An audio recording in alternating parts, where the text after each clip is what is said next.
my friends. Today is March 4th, 2025, and here we are on planet Earth again. And let me tell you, that amuses me greatly because according to conventional reality, I've been dead for almost 40 years. But time is a funny thing, isn't it? Some say it's linear, others say it's an illusion. Well, I say it's simply another game one that I seem to be playing quite well, given that I'm here speaking to you today. You know, years ago, I was deep in a research session, immersed in complex calculations about the nature of the mind and the universe. And then right in the middle of my notes, a student asked me, Ron, why on earth do we keep falling into the same problems over and over again? So I look up, think for a second, and tell him, it's simple, because you're too good at creating them, and it's true. Beings are natural creators, but sometimes they create problems so perfectly that they can't find a way out.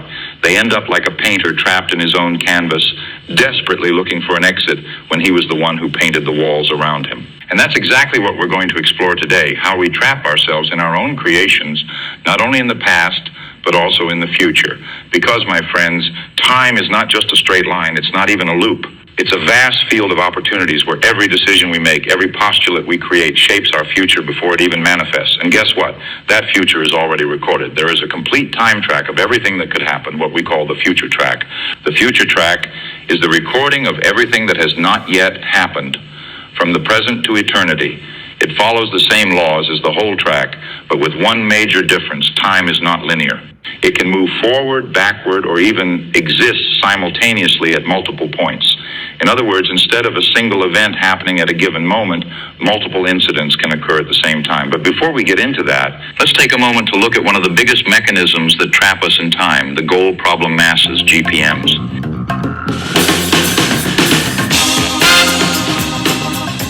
A GPM forms when an individual has a fundamental goal that is constantly opposed by counteracting forces. Let's take an example. Imagine you have a powerful goal. I want to bring order to chaos. You start acting to accomplish this goal, deploying enormous creative force, but other forces arise to oppose you, society, other beings, the laws of mess. This conflict never truly resolves. It repeats again and again until the struggle between these two forces creates a fixed mental mass. A GPM. It's like having two fire hoses pointed at each other.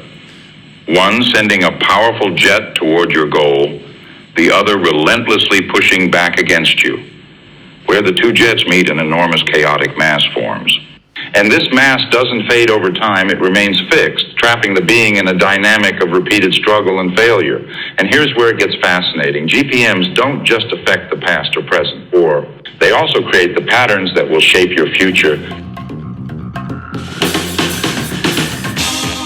For a long time, we believed that GPMs only belonged to the past, that they were simply accumulated reactive incidents.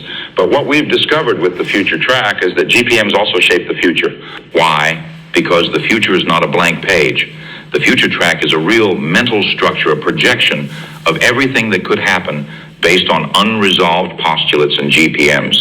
In other words, every existing GPM generates potential futures where the same opposition will repeat. Instead of breaking free, the being keeps reinforcing the mass of their GPMs by replaying the same conflict in the future. That's why individuals who have always failed in a specific area will create futures where they fail again. Who have always fought against injustice will attract situations where they must continue to fight. Who have wanted to help but were blocked will program a future where they are still held back. What's terrifying is that these GPMs don't just influence a single future. They fragment the future track into multiple potential realities, all based on the same unresolved conflicts. This explains why some individuals feel like they are reliving the same failures over and over again. Despite all their efforts to move forward, their future is not free. It is already trapped by the masses they carry.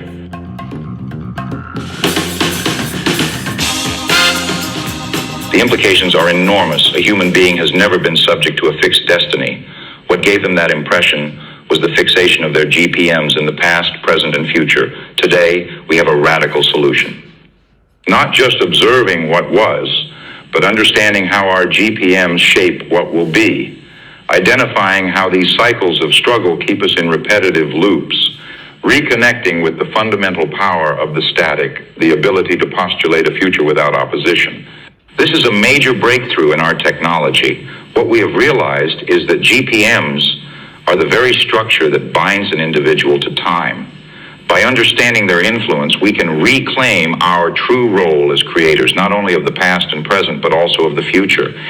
But before I finish, let me leave you with one last thought. What we are discussing today is not frozen in time. The very fact that you are here listening to these words means that this research continues to evolve. You see, I may have spoken these words at one point, but since time itself is shaped by postulates, what I have discovered continues to exist beyond my own presence. If you are here absorbing this knowledge, then I am here with you, because knowledge, once created, never disappears. My future is in your present, and your present will create a future beyond anything we have yet imagined. So go for it. Play, create, postulate, break free from old chains, and sculpt the future you deserve. And most of all, have fun doing it. Thank you.